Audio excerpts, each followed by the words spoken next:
Hi all, welcome to football arena. അർജന്റീനയുടെ മധ്യനിര താരമായ എസിക്കിയേൽ പലാസിയോസ് ഇതുവരെ ജർമ്മൻ ക്ലബ്ബായ ബയർ ലെവർക്യൂസിന് വേണ്ടിയായിരുന്നു കളിച്ചിരുന്നത്. അദ്ദേഹത്തെ സ്വന്തമാക്കാൻ വേണ്ടി പ്രീമിയർ ലീഗ് ക്ലബ്ബായ ഇപ്സ്വിച്ച് ടൗണ് ഇപ്പോൾ രംഗത്ത് വന്നിട്ടുണ്ട്. അതായത് ഈ താരത്തിന് വേണ്ടി ഇപ്സ്വിച്ച് ഒരു ഓഫർ നൽകിയിട്ടുണ്ട്. ആ ഓഫർ ബയർ ലെവർക്യൂസൻ സ്വീകരിക്കും എന്നാണ് ഇപ്പോൾ പ്രതീക്ഷിക്കപ്പെടുന്നത്. അധികം വൈകാതെ തന്നെ ഈ താരത്തെ സ്വന്തമാക്കാൻ കഴിയും എന്നുള്ള പ്രതീക്ഷയിലാണ് ഈ പ്രീമിയർ ലീഗ് ക്ലബ്ബ് ഇപ്പോൾ ഉള്ളത്. ഫാബ്രിസിയോ റൊമാനോയാണ് ഇക്കാര്യം റിപ്പോർട്ട് ചെയ്തിട്ടുള്ളത്.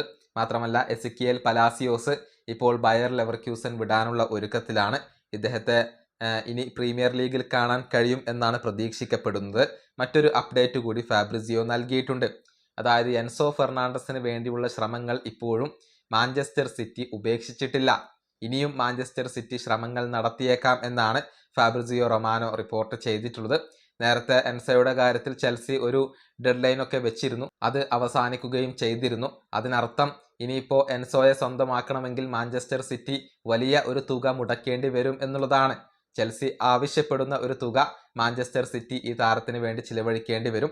പക്ഷേ എൻസോയെ കൈവിടാൻ സിറ്റി ഇപ്പോഴും തയ്യാറായിട്ടില്ല. കാരണം റോഡ്രി ക്ലബ്ബ് വിട്ട് കഴിഞ്ഞു. മധ്യനിരയിലേക്ക് ഒരു മികച്ച താരത്തെ സിറ്റിക്ക് ഇപ്പോൾ ആവശ്യമുണ്ട്.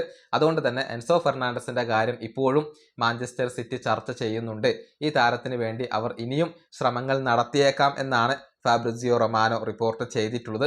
മധ്യനിരയിലേക്ക് കൂടുതൽ മികച്ച താരങ്ങളെ ഇപ്പോൾ സിറ്റിക്ക് ആവശ്യമായി വരികയാണ്. അവർ ഏറ്റവും കൂടുതൽ പരിഗണിക്കുന്ന താരം അത് എൻസോ ഫെർണാണ്ടസ് തന്നെയാണ്. ഈ വീഡിയോ അവസാനിപ്പിക്കുന്നു. അടുത്തൊരു വീഡിയോ കാണാം.